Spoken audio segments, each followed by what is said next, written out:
When Marine Le Pen, the leader of the National Front, paid a visit to the Paris Agriculture Show last week, she received celebrity treatment.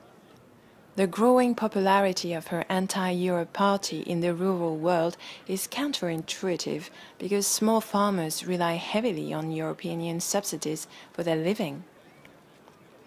But it reflects growing anxiety over globalization and immigration, amid record unemployment and a sluggish economic growth.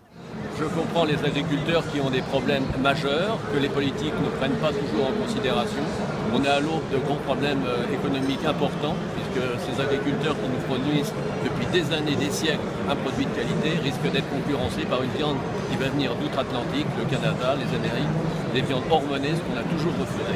Et pour nous, la boucherie traditionnelle, on ne veut pas de ces produits-là. 2 months after the deadly attacks on weekly magazine Charlie Hebdo by French-born Islamist extremists, the National Front has emerged as France's biggest political force. One poll suggests it will attract a third of the votes in the first round of local elections this month, ahead of the mainstream centre-right and socialist parties. Another poll last year even showed her beating incumbent President François Hollande in the second round of the presidential elections, which are taking place in 2017. Her central measures are not that different from that of her father, who founded the party in 1972. Stop immigration and exit the euro. Oui, bien sûr, parce que je pense qu'une immigration massive est un des éléments de développement du communautarisme. Et le communautarisme, c'est le vivier dans lequel va recruter et se développe le fondamentalisme islamiste.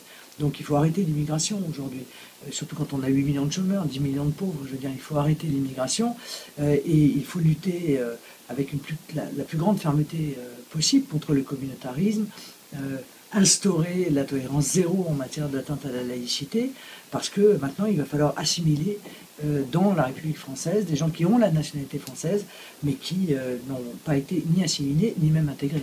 Bah, écoutez, je crois que très clairement, l'euro fort a été un véritable drame pour notre économie.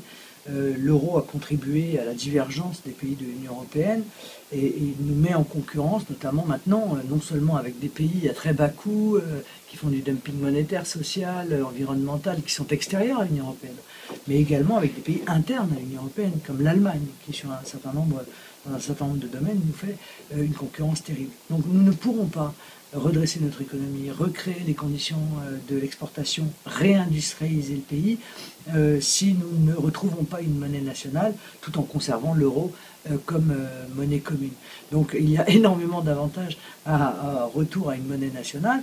Il y a des inconvénients mais qui sont parfaitement maîtrisés, qui sont assez dérisoires dans leurs conséquences, 3% de la dette qui risque d'augmenter un tout petit peu la dette de la France, gérer une partie de la dette des entreprises, mais en réalité les calculs faits, encore une fois, ces éléments sont très minimes par rapport aux avantages, aux bénéfices qu'il y aurait à retrouver une monnaie nationale et donc à retrouver une compétitivité.